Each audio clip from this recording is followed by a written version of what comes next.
Pairing remote control with reaction light. Turn on the reaction light.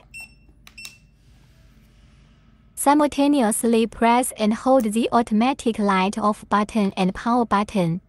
When the display screen shows a connection prompt, you can release your hand.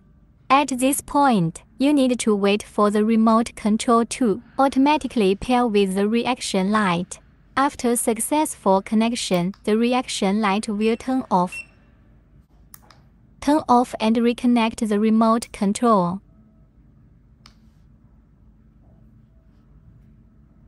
Simply press the power button when reconnecting. There's no need to press two buttons at the same time.